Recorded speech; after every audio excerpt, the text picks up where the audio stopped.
Os últimos 6 dias de Jesus. De Jamiro dos Santos Filho.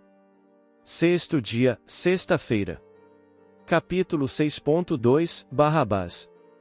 Os soldados tomaram os braços do mestre e saíram com ele da fortaleza de Herodes.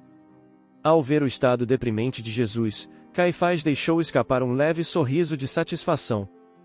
O soldado informou ao sumo sacerdote que Herodes já havia coroado ao rei dos judeus, que a reconhecia a sua autoridade, por isso dera ao mestre o cetro real e o manto a que o rei a fazia por merecer. Caifás, ainda sorrindo maldosamente, disse ao soldado que havia entendido a posição de Herodes e que ele agira corretamente devolvendo o Galileu para Pilatos julgar. Afirmou que levaria o condenado ao governador, para que este consumasse sua morte. Novamente na rua, o grupo foi envolvido pela multidão desvairada. Aos gritos, acusavam o mestre de fanático, falso Messias, endemoninhado e inimigo da lei de Moisés. Os soldados a custo protegiam-no das investidas ruidosas dos mais exaltados. Aquela caravana seguia pelas ruas de Jerusalém debaixo de apupos e ofensas. Caifás ia à frente, solene, garboso como herói e defensor da integridade moral da nação judaica. Sorrindo sempre, saudava a uns e afagava a outros. Era o retrato da falsidade aliada ao desejo de se aproveitar da oportunidade em busca de popularidade para ainda mais se fortalecer politicamente. E ele seguia também. Os espinhos maltratavam-no. Mas as vaias feriam muito mais. Seu espírito puro sofria por ver tanta incompreensão. Os passos eram vacilantes e indecisos, pois os olhos estavam nublados pelo sangue que lhe dificultava a visão. A boca seca e a transpiração exagerada demonstravam que seu corpo começava a se desidratar.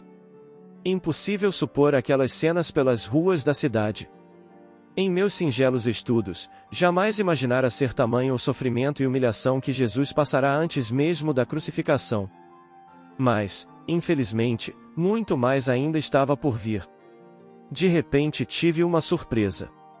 Um pouco atrás o apóstolo João, Maria de Nazaré, Maria Marcos, Maria Madalena, Salomé, Lázaro, Marta e Maria, Simão, o ex-leproso, e ainda alguns conhecidos seguiam, discretamente, o cortejo. Juntei-me ao sofrido grupo e pude ouvir um pouco do diálogo entre Maria de Nazaré e sua amiga Marta, irmã de Lázaro. Maria perguntou, entre soluços: Marta, conta-me como ficaste sabendo da prisão de meu filho. Senhora, ontem, por volta das 11 horas da noite os apóstolos chegaram à minha casa e, em prantos, contaram-nos acerca da prisão do mestre. Houve um princípio de pânico quando nos pusemos todos a chorar perguntando-nos o que faríamos para salvá-lo. Amedrontados, os apóstolos diziam que voltariam imediatamente a Galiléia, pois Caifás logo os prenderia também. Passamos a noite em claro, afinal quem conseguiria dormir? Quando o dia chegou, Lázaro disse que viria a Jerusalém, então resolvemos vir também a fim de buscar notícias. Mas, os apóstolos lá ficaram escondidos e temerosos. E Pedro, onde está? Ó Marta, após haver negado meu filho por 3 vezes, Pedro entrou em choque emocional e agora dorme. Coitado, quando acorda grita, pede perdão, chora muito e volta a dormir. João Marcos ficou com ele. João me contou que meu filho profetizara a negação dele, talvez por isso ele tenha sofrido mais pela invigilância quando o fez. Coitado de Pedro. Marta colocou o braço no de Maria de Nazaré e perguntou em prantos: Senhora, que vamos fazer? Olha o que fizeram com ele. A nobre senhora suspirou, enquanto lágrimas molhavam seu cansado rosto. Com os olhos azuis voltados ao céu, exclamou em súplica: Minha filha, confiemos em Deus. Já entreguei meus receios a Ele. Eu sei que meu filho é o Messias esperado por todo o povo, aquele que veio ao mundo para nos libertar e Ele fará isso. Tenho fé no Criador. Na hora suprema, as legiões celestes não permitirão que meu filho morra, você verá. Ouvi-la dizer isso mais apertava meu peito, pois ela esperaria em vão pelo milagre a tão desejado. Olhando os que seguiam o mestre, vi 2 grupos distintos, e lá na frente, em desenfreada algazarra, os comparsas de Caifás, enquanto lá atrás, os amigos que o amavam apenas sofriam sem poder algo fazer a fim de salvá-lo. Os fatos da vida sempre são marcados por sensações opostas. Enquanto alguns comemoram a suposta vitória, há aqueles que choram a derrota. O desastre de alguém é, muitas vezes, lucro ou alegria de outro que festeja. E assim também era naquele momento. E continuaria ainda com mais fortes emoções em seu julgamento. Os adversários eram astutos, gananciosos e insaciáveis. Dispostos a tudo, jamais permitiriam fossem contrariadas suas intenções malévolas. A desordem e a balbúrdia estavam invadindo as ruas de Jerusalém. Os moradores e comerciantes olhavam assustados sem entender o motivo para tal confusão. Alguns perguntavam o que estava ocorrendo e, ao saber, quase não acreditavam, pois no domingo anterior Jesus entrará na cidade ao abrigo de aplausos, flores, e recepcionado como o verdadeiro Messias. Finalmente, chegamos novamente à fortaleza de Pilatos. O pátio estava tomado e o povo se comprimia para assistir ao espetáculo tão disputado. O grupo de Caifás foi conduzido para perto do pretório em uma parte elevada, aberta para a praça, onde Pilatos costumava julgar os rebeldes, expor ao povo leis de interesse público, ou mesmo assistir a algum espetáculo em dias festivos. Os soldados subiram as escadas conduzindo o mestre que se mostrava fraco, cambaleante e manchado de sangue. Os olhos já tristes e sem brilho permaneciam quase fechados, certamente pela intensa dor causada pelos espinhos pontiagudos. O oficial direto de Pilatos apresentou-se e ouviu o que dissera Herodes, que devolvia o condenado às mãos de Pilatos por reconhecê-lo responsável pelos destinos da província judaica. Adentrando pelo palácio, o soldado expôs ao governador o que Antipas fizera. Disse ainda que o condenado fora maltratado e trazia na cabeça uma coroa de espinhos e nas mãos uma cana suja representando um cetro real. Alterado em seu humor pela atitude de Herodes, Pilatos expôs aos amigos ali reunidos: companheiros, eu me vejo em delicada situação, pois Herodes agravou-a ainda mais ao me devolver o profeta. Humilhou-o, colocando-lhe uma coroa de espinhos e o tratou com desprezo e sarcasmo. E agora está em minhas mãos o destino desse homem justo e humilde. Que fazer? O tumulto fazia-se ouvir na sala onde estavam o governador e seus amigos. O ambiente começou a ficar tenso e ninguém sabia o que fazer. Então, Pilatos ordenou ao seu oficial: Políbios, leve o Nazareno a outra sala. Quero ouvi-lo.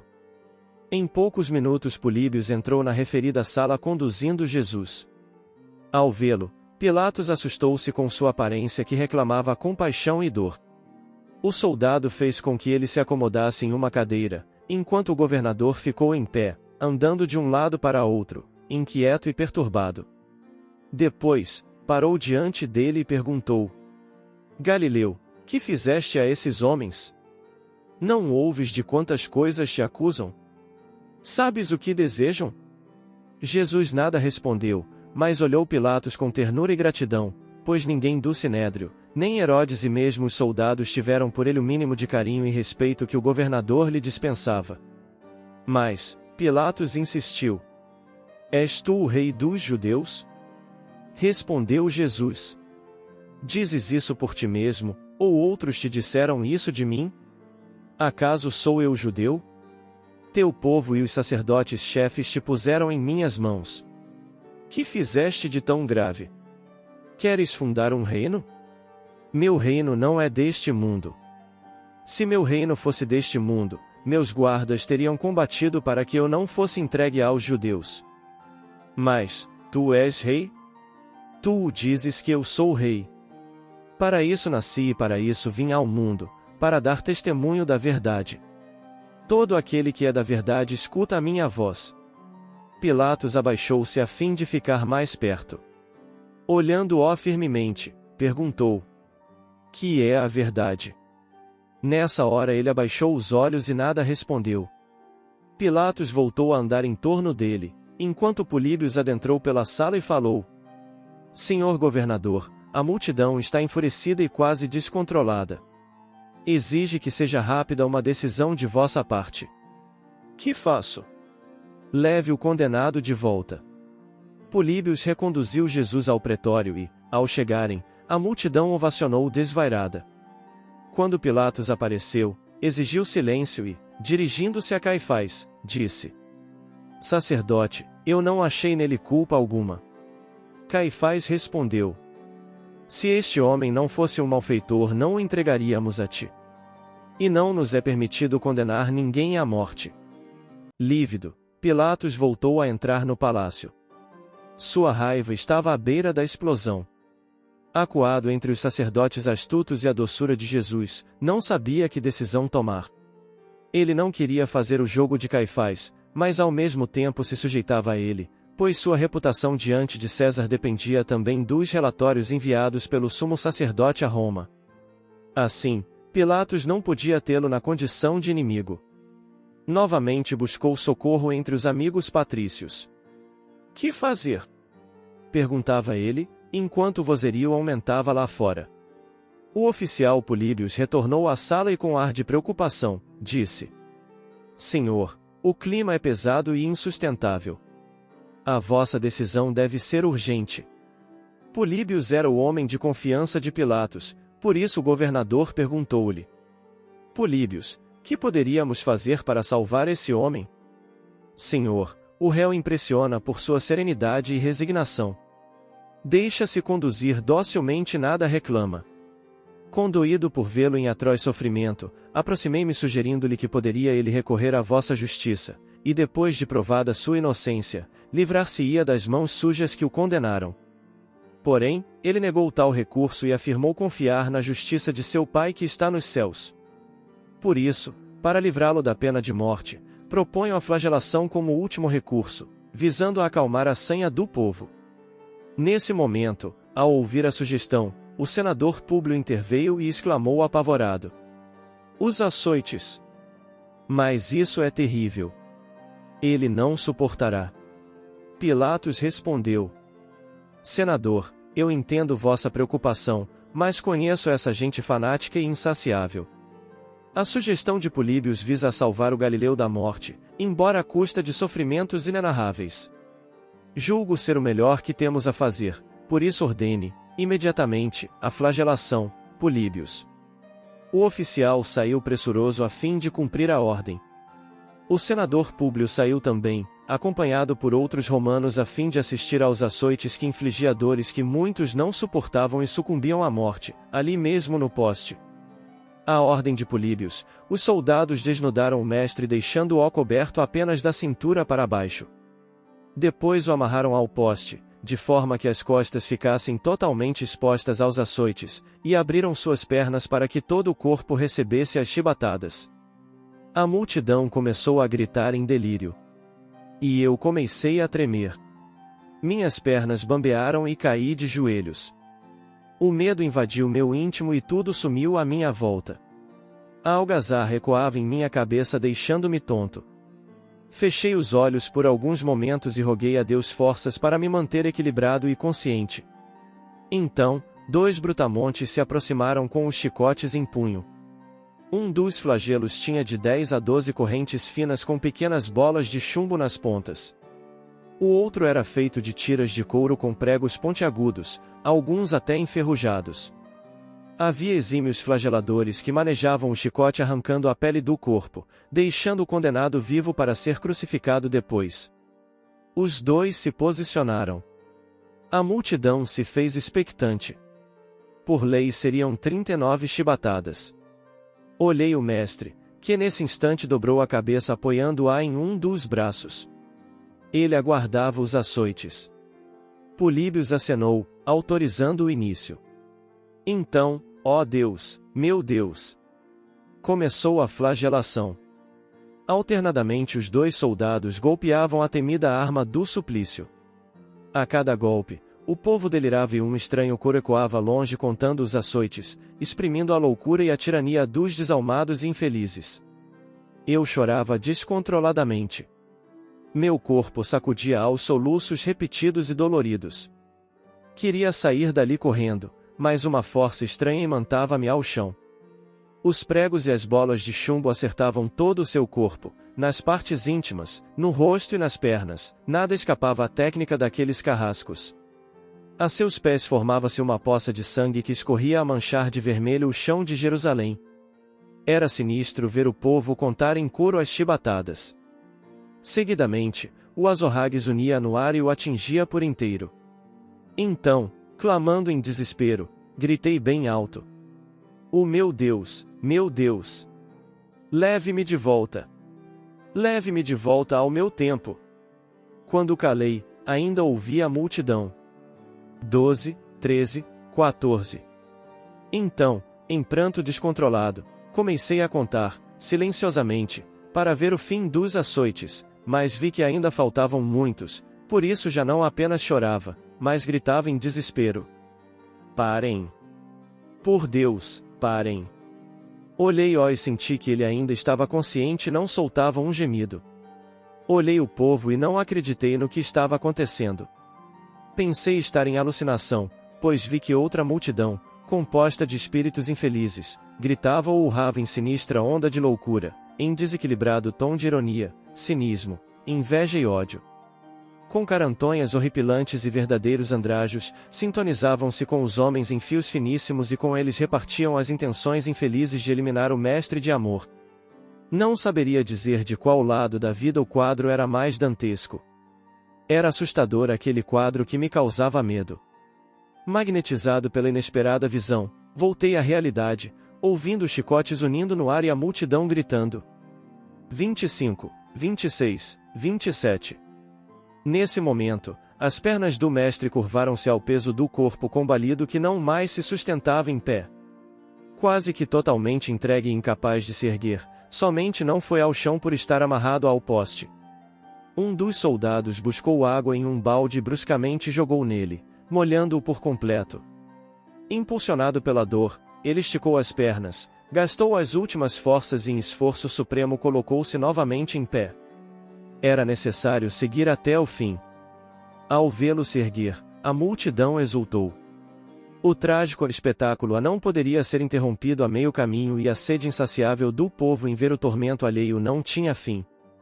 Assim, novamente o chicote sibilou no ar. 28, 29, 30. Então, exclamei compungido: "Ó Pai de misericórdia! Faltam 9. Aquele tormento estava findando. Mas parecia que o tempo não passava, pois eu já não tinha o controle das horas, dos minutos, enfim, fugia de minha mente o quanto demorava o suplício injusto. Mas felizmente ouvi a multidão gritar: 38. 39. Instintivamente gritei bem alto: "Acabou! Oh meu Deus! Acabou! Ele conseguiu!" Com dificuldade levantei-me e fui chorar bem próximo dele. Cheguei, ajoelhei-me à sua frente para vê-lo melhor e contemplei sua divina dor expressa em lágrimas, suor e sangue. Os seus pés pisavam o sangue que começava a coagular ao calor solar. Sua compleição exausta causou-me forte comoção. Inconformado com o que presenciei, revoltei-me contra o mundo cruel que sacrifica os justos e aplaude os carrascos, que humilha os pequenos e entroniza os tiranos, que ignora os santos e ama os ímpios. Desejei apertá-lo em mim, ter em mãos um bálsamo para amenizar toda a sua dor. Queria diminuir seu sofrimento, afagá-lo no peito e dizer-lhe que o amava, mas para mim ele era inatingível, impalpável mesmo. De repente, ele abriu os olhos e o suave azul brilhou ainda mais com as lágrimas que deles caíam pela face marcada de dor. Alçando os olhos aos céus, balbuciou com dificuldades: "Rendo-te graças, ó Pai, por sustentar-me de pé. Graças te dou, meu Pai." Arrebatado por aquele exemplo de sublime virtude, senti amenizar minhas dores e somente, então, a inconformação foi embora de meu peito. Ele rendia graças ao Pai. Ele suportara o castigo, então, restava-me apenas aceitar as coisas como elas são. Nesse momento, presenciei uma cena inesperada. O senador Públio aproximou-se vagaroso e atento a observar o réu em seu doloroso suplício. Olhou a coroa de espinhos a perfurar-lhe a fronte, os filetes de sangue mesclados às lágrimas e o corpo em carne viva a tremer de dor, totalmente coberto de cortes ensanguentados. Parou próximo ao mestre a observá-lo. Sem nada dizer, apenas admirava aquele homem divino, ou seria aquele divino homem? Por longos minutos ali ficou a contemplar o mestre. Então, Jesus levantou lentamente a cabeça e seus olhos encontraram os do senador que, talvez envergonhado, abaixou o olhar, pois não suportara aquele sublime brilho que sentia ser superior a tudo que conhecera até então. Abalado com tamanha força moral, Públio voltou ao interior do palácio e não mais voltou. Logo atrás veio Políbios, apavorado pelo alarido que a multidão produzia. Esclareceu ao governador que os açoites não haviam saciado a fúria do povo enlouquecido que gritava morte ao condenado. Impressionado com o capricho da multidão, Pilatos perguntou: que fazer? Como resolver tão delicada situação? O senador Públio novamente interferiu sugerindo outra saída. Governador, vós não tendes algum prisioneiro que possa ser sacrificado no lugar de Jesus de Nazaré? Quem sabe esse povo se dê por satisfeito ao ver morrer um criminoso. Pilatos pensou por instantes e logo sorriu satisfeito, pois se lembrará de alguém, por isso exclamou: Senador, eu julgo sua sugestão oportuna e correta. Sim, temos no cárcere alguém que poderá morrer no lugar do profeta Galileu. É Barrabás, conhecido salteador e revolucionário.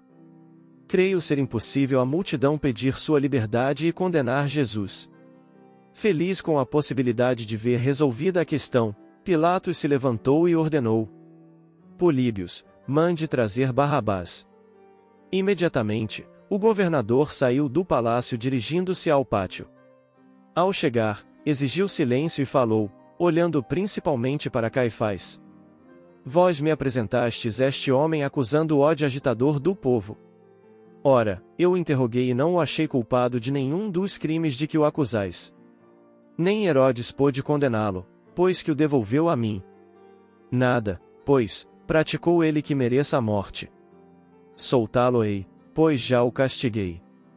Então, Pilatos fez com que Jesus se aproximasse a fim de ficar visível a todo o povo e exclamou: Eis o homem!